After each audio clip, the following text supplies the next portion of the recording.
interconversion of matter. Okay, now interconversion of matter is also known as state change. Now what is this state change? As we all know that matter is divided into three states. The first one is solid, then liquid, and then gases. Okay, now in this interconversion we have to study that how the changes are taking place, that is the state is changing from solid to liquid and from liquid to gas. Okay, so here I have drawn a triangle in which you can see that the solid is getting converted into liquid and liquid is getting converted into gas, as well as the vice versa. Now one by one we'll be understanding how solid is getting converted into liquid. Now you can see the arrow, it is from the direction of solid to direction of liquid. Here what happens, in solid melting take place, and due to this melting solid is getting converted into liquid. Now best example is if you take some butter in some small bowl.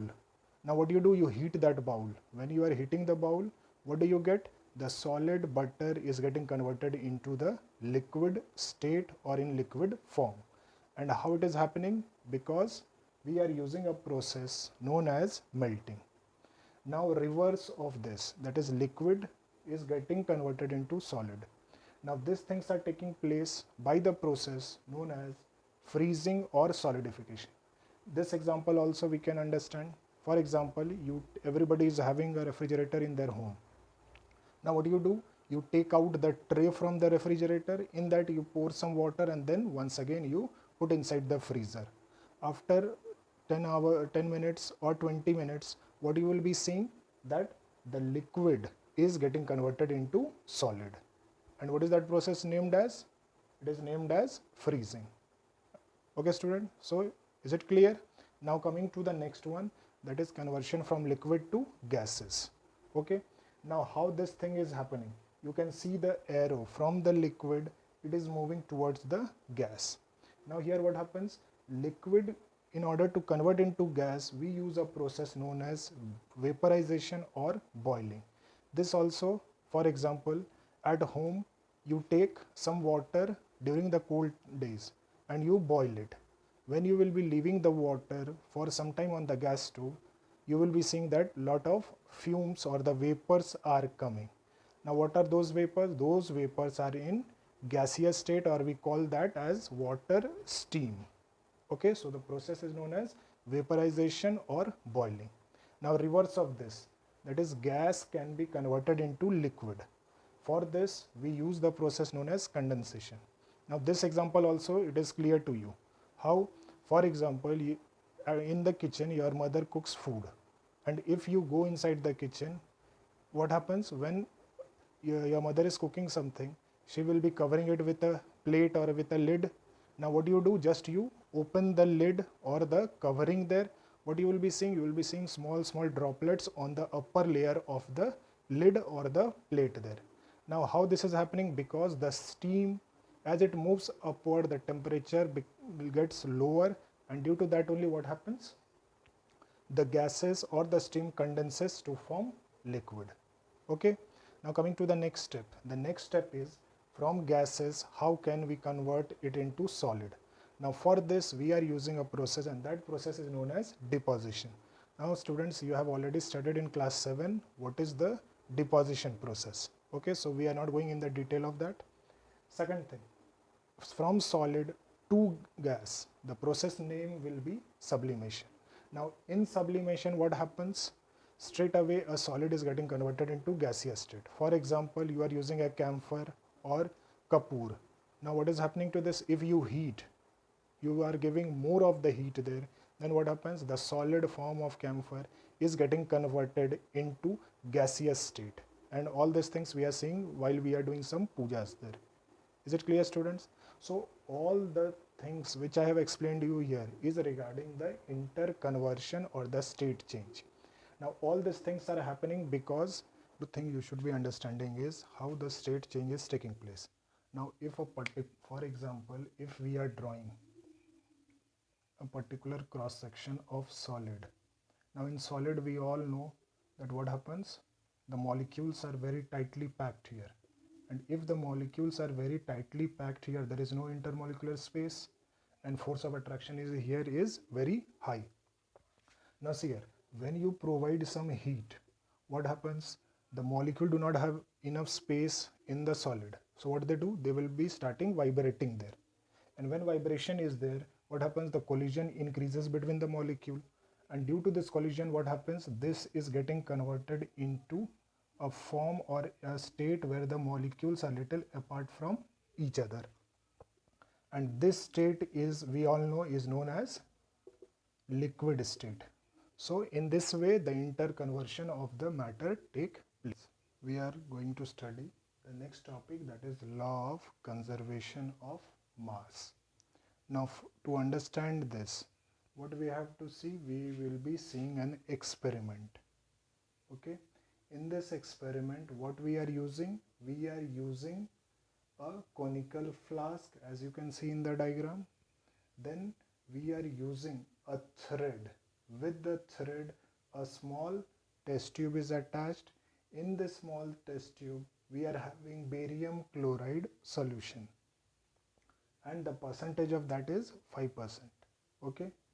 Second one is we are using a cork. Why do we use the cork? We use the cork in order to adjust or tighten the thread through which a small test tube is hanging inside the conical flask.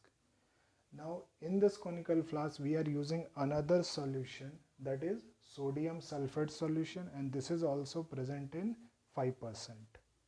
Okay. Now coming to the definition of law of conservation of mass, it is said that mass can neither be created. Once again I am explaining this. Mass can neither be created nor be destroyed. Or in another form, what we can say, the amount of mass which is taking part in a reaction, whether it is on the reactant side, whether it is on the product side, both the masses will be same. Okay. So mass can neither be created nor be destroyed. It can be only converted from one compound to another compound. Now to understand this, we'll be seeing the reaction between these two solutions. Now what is the process? We are going to use the barium chloride solution, the sodium sulfate, and the whole setup. First time what we have to do, we'll be doing or we'll be measuring the weight of the whole apparatus. Is it clear?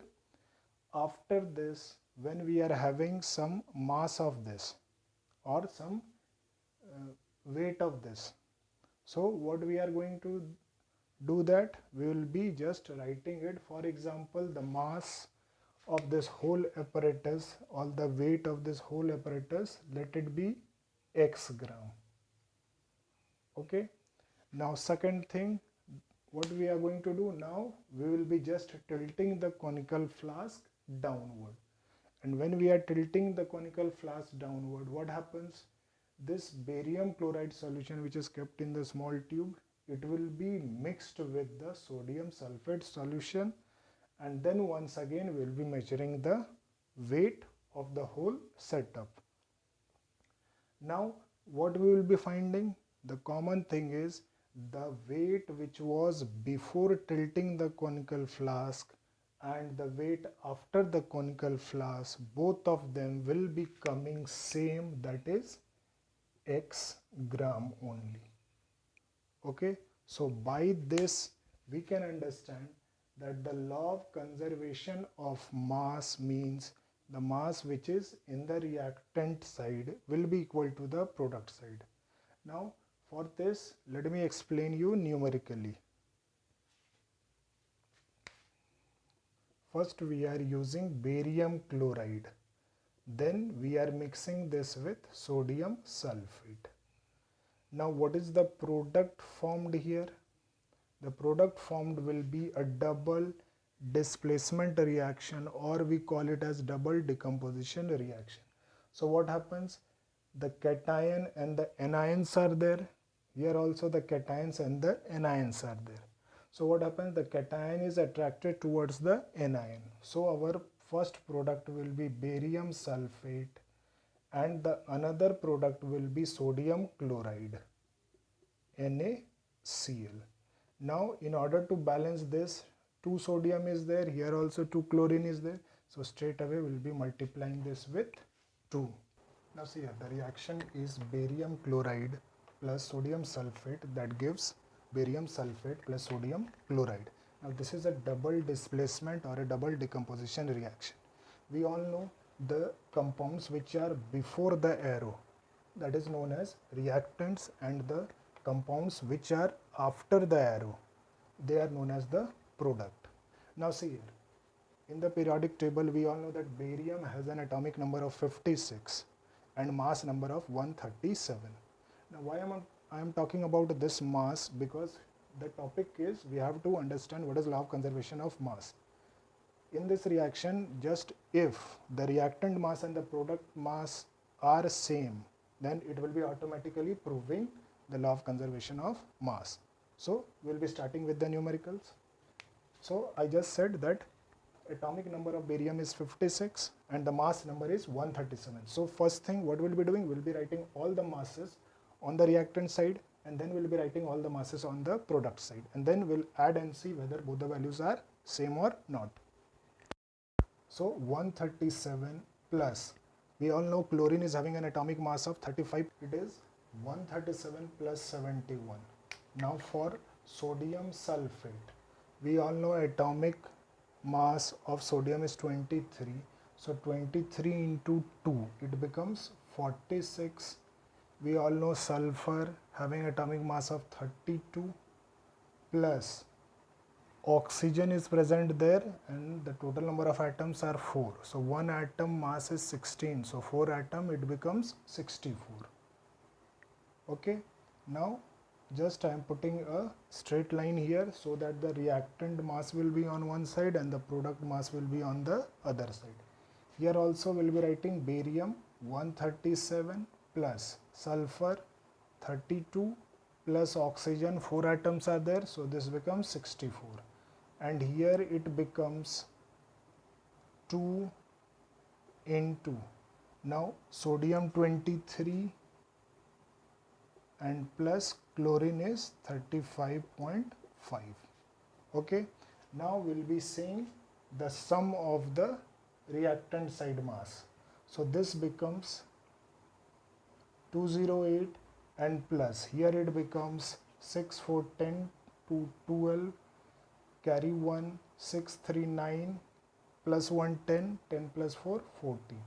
Now what is the total mass here? The total mass becomes 8 plus 2, 10, 4 plus carry 1, 5, 2 plus 1, 3.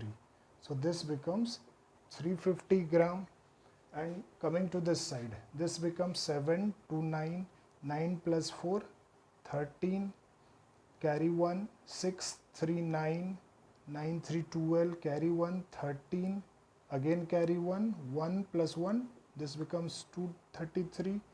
Now coming to this value, this is 2 into, this becomes 58.5.